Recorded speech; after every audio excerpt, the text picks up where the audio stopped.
Olá, queridos amigos, meu nome é Rita e eu estou aqui hoje junto com vocês para que nós possamos fazer as nossas reflexões em cima do Evangelho de Jesus. E nós vamos então rogando a esse querido amigo, esse querido irmão, que ele possa nos envolver com a sua luz, com a sua paz, que ele possa nos acolher, para que nós não ouçamos apenas o seu Evangelho, para que não apenas possamos ler esse Evangelho ou estudar, mas que possamos realmente compreender os seus ensinamentos com o nosso coração e principalmente vivenciar esse Evangelho no nosso dia a dia. E hoje as nossas reflexões elas serão feitas em cima do capítulo 2 do Evangelho segundo o Espiritismo, cujo título é Meu Reino Não É Deste Mundo. E esse trecho do Evangelho a gente vai encontrar lá no Evangelho de João, no capítulo 18, versículos 33, 36 e 37. E essa passagem nos traz um diálogo de Jesus com Pilatos, e que começa assim. Tornou entrar Pilatos no palácio e chamou Jesus e disse: Tu és o rei dos judeus? Respondeu-lhe Jesus: O meu reino não é deste mundo. Se meu reino fosse deste mundo, certo que os meus ministros haveriam de pelejar para que eu não fosse entregue aos judeus. Mas por agora o meu reino não é daqui. Disse então Pilatos: Logo tu és rei? Respondeu Jesus: Tu o dizes, eu sou rei. Eu não nasci nem vim a este mundo, senão para dar testemunho da verdade. Todo aquele que é da verdade ouve a minha voz. Quando nós ouvimos essas palavras de Jesus a Pilatos, muitas vezes nos escapa o real sentido do que Jesus está dizendo. Então, quando nós ouvimos Jesus falar, meu reino não é deste mundo, nós podemos ter a impressão que Jesus está minimizando a passagem do nosso mundo ou a sua passagem neste mundo, dizendo, olha, isso aqui não tem a menor importância para mim, que ele está menosprezando a terra ou até invalidando esse tempo que nós temos aqui na terra. Mas isso não é verdade. Até porque seria um contrassenso Jesus falar isso, já que ele sempre valorizou muito a criação de Deus, sempre nos trouxe os ensinamentos, dizendo a importância de nós procurarmos seguir as leis divinas. Então, realmente seria muito contraditório se Jesus falasse isso. Ele veio nos dizer simplesmente que essa experiência aqui neste mundo, aqui na Terra, ela não é a única, também não é a última e muito menos a principal. Foi isso que Jesus nos veio trazer. Ele veio nos dizer que algo melhor está por vir para todos nós, sem exceção. Ele veio falar da verdadeira morada, da verdadeira vida, que é a espiritual. Ele veio nos dizer que essa passagem aqui na Terra é como se nós pegássemos um copo, mergulhássemos no oceano e pegasse um pouquinho da água do oceano. Que essa água no copo é a nossa passagem na Terra e que todo o oceano é a vida espiritual. Olha como é diferente às vezes a nossa compreensão.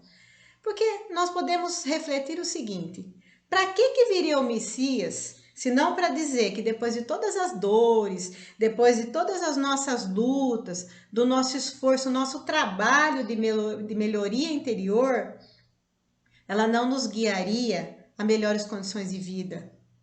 Que nós continuaríamos da mesma forma, ou que nós morreríamos e acabou tudo. Não faria o menor sentido os seus ensinamentos. Que as bem-aventuranças que Jesus nos trouxe no Sermão do Monte seriam um roteiro para alcançar essa vida mais feliz. Porque, afinal de contas, lembrando que bem-aventurança significa felizes. Então, para quê que Jesus falaria dessa felicidade se ela não fosse possível de ser alcançada em algum momento? Então, realmente não faria sentido. Se nós não tivéssemos a informação dessa realidade, notícias dessa verdadeira vida, nós não entenderíamos sequer por que Jesus veio. Na verdade, Jesus ele trouxe a meta para a humanidade. E mais do que isso, ainda ele trouxe um roteiro para alcançar essa meta. Então aí tudo começa a fazer sentido. Ele vem falar então dessa vida futura.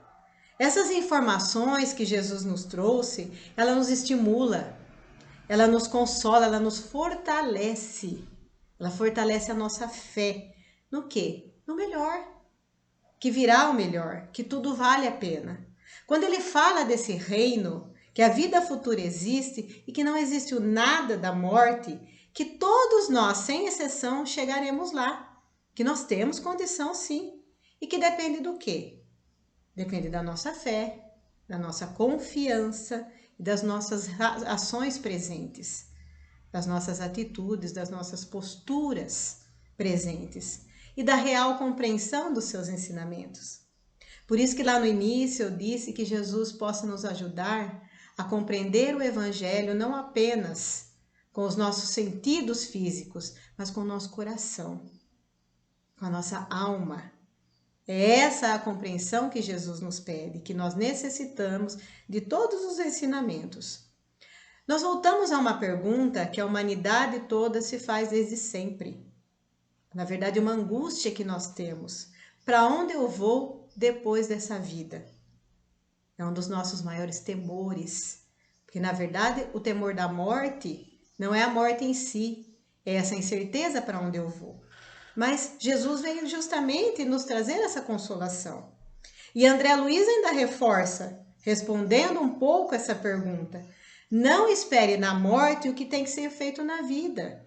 Então não nos iludamos achando que assim que nós morremos, nós criamos asas e nos transformamos em anjo. Isso não vai acontecer. A nossa vida futura, ela é construída agora, nessa experiência na Terra. Então olha a importância dessa passagem aqui na Terra, dessa vida que nós estamos vivendo agora. A minha vida futura está sendo construída hoje. Mas como Deus é muito misericordioso, Ele nos mandou um professor para nos ensinar todas as lições detalhadamente. E não através de palavras não, viu gente? Ele veio nos trazer o exemplo. Porque Jesus nos ensinou através do exemplo. Ele não escreveu nada. Ele trabalhou. Então, nosso professor, Jesus Cristo, ele veio trazer o roteiro para que nós possamos alcançar esse reino o mais rápido possível. Obviamente que depende de nós, do nosso livre-arbítrio e das nossas escolhas, mas ele trouxe esse roteiro sim. Ele trouxe essas lições. E quais seriam essas lições? Todas encontradas no seu Evangelho. Ele nos disse: amai-vos uns aos outros como eu vos amei. Então ele traz o amor como nosso guia, que nós coloquemos amor em tudo aquilo que nós fizermos. É um roteiro seguro para nós alcançarmos essa vida melhor, essa vida real. Ele nos diz para fazer aos outros tudo o que nós gostaríamos que fosse feito a nós. Ou seja, que nós nos coloquemos no lugar do outro. Ele nos diz também que nós devemos perdoar. 7 vezes, como perguntou Pedro? Não, infinitamente. 70 vezes, 7 vezes. Então ele colocou o perdão como um dos caminhos também. E ele ainda se coloca à disposição para que nos momentos de fraqueza, de dificuldade, nós temos ele, temos o seu abraço, as suas mãos, o seu carinho para nos fortalecer, que ele está ao nosso lado. Porque ele disse a nós: vinde a mim os que sofrem. Mas quando ele diz isso, ele simplesmente não diz: olha, se vocês precisarem de mim, eu estou aqui. Disse isso também, mas ele disse assim: olha, e se alguém precisar de vocês, que vocês façam o mesmo. Também consolem os aflitos, amparem aqueles que necessitam, como eu faço com vocês. Olha só que interessante. Ele também coloca para todos nós que aquele que quiser vir após ele, olha que interessante, não é que ele não está impondo, dizendo vocês têm que vir até mim, não, se quiser. Então, ele respeita o nosso livre-arbítrio, a nossa vontade, né? Mas ele fala, se quiser vir após mim, renuncie a si mesmo.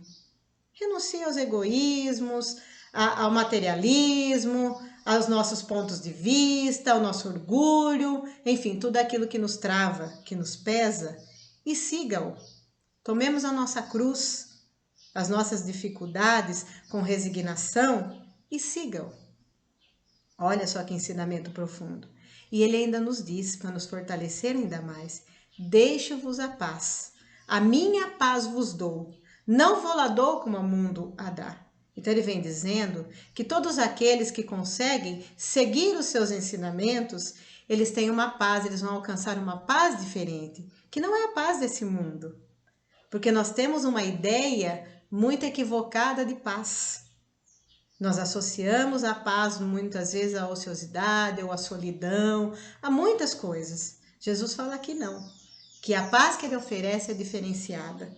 É a paz daquele que segue as leis divinas. É uma paz permanente, não apenas passageira e nem ilusória. É uma paz já efetiva no nosso coração.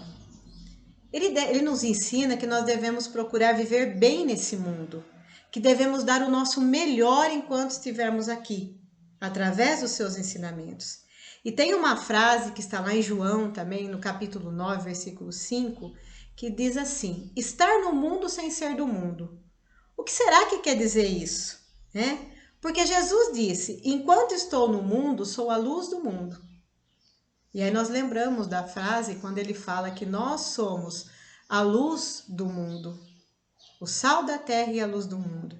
Então Jesus vem dizer assim: olha, vocês fazem parte do mundo e vocês sim têm que ter a convivência com as pessoas, vivenciar todas as experiências, mas nós não precisamos ser igual a todos. Nós podemos ser diferenciados.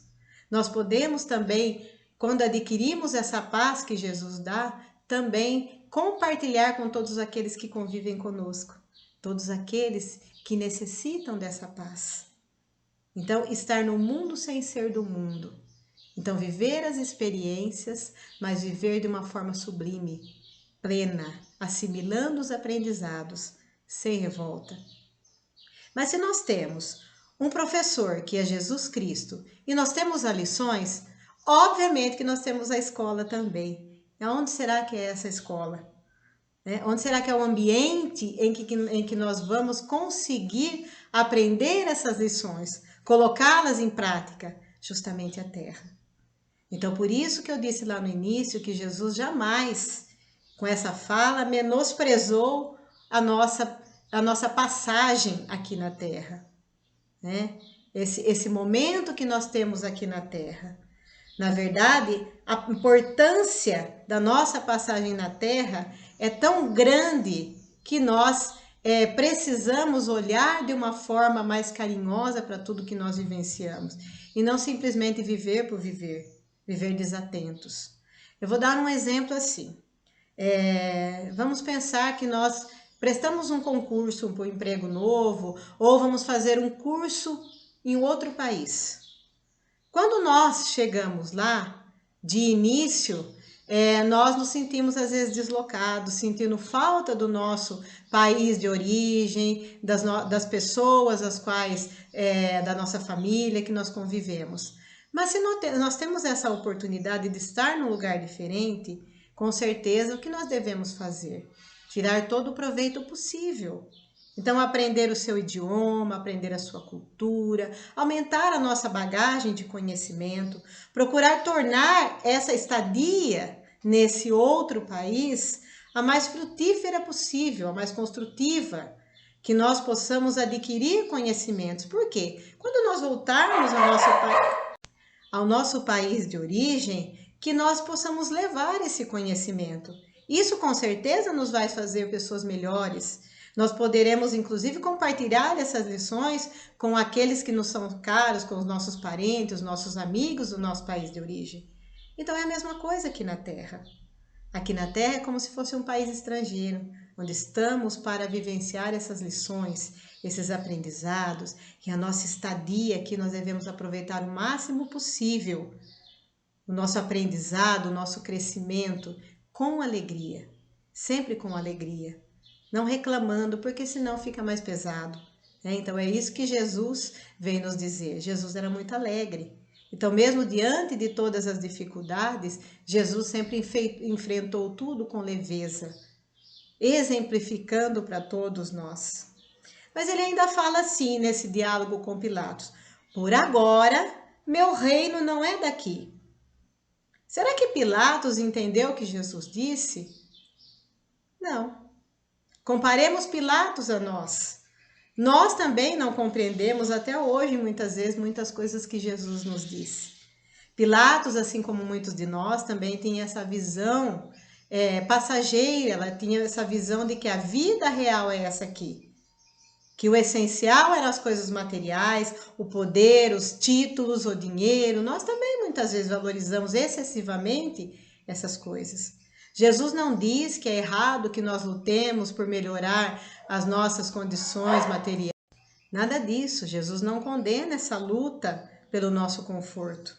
Mas o que ele diz? Que nós não devemos viver a nossa vida apenas com esse objetivo. Que nós precisamos olhar além. Que nós precisamos realmente buscar o algo mais. Lá na mensagem 97 do Fonte Viva, Emmanuel vem nos dizer, e ele pega um trecho da carta de Coríntios, a primeira carta de Coríntios de Paulo, ele vem em cima dessa carta dizer que a linguagem da cruz, ou seja, a mensagem de Jesus, a sua resignação e tudo mais, ainda soa como loucura para muitos de nós. Soava naquele tempo e continua soando até hoje, porque nós ainda não conseguimos compreender a sua mensagem. Então ele fala assim, que a linguagem da cruz ela é loucura para os que permanecem interminavelmente no círculo de reencarnações de baixo teor espiritual. Ou seja, nós que ainda ficamos apenas nessa vida, achando que é apenas isso. Então, para nós, muitas vezes o perdoar, que seja uma ofensa mínima, ainda não é possível, não é? Oferecer ajuda àqueles que sofrem ainda não é possível. Nós ainda temos essa dificuldade. Então, nós ainda podemos nos colocar no lugar de Pilatos, sem compreender exatamente o que Jesus está nos dizendo. Lá no Livro dos Espíritos, a pergunta 132, Kardec pergunta aos espíritos qual é o objetivo da encarnação dos espíritos.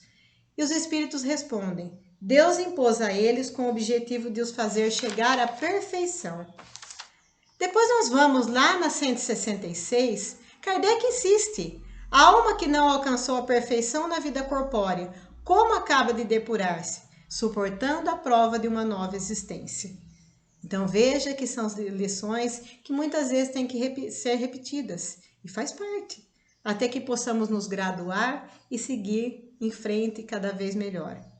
Para que isso aconteça, nós precisamos mudar a nossa visão de vida, agradecer o que temos e não ficar reclamando o tempo todo do que não temos.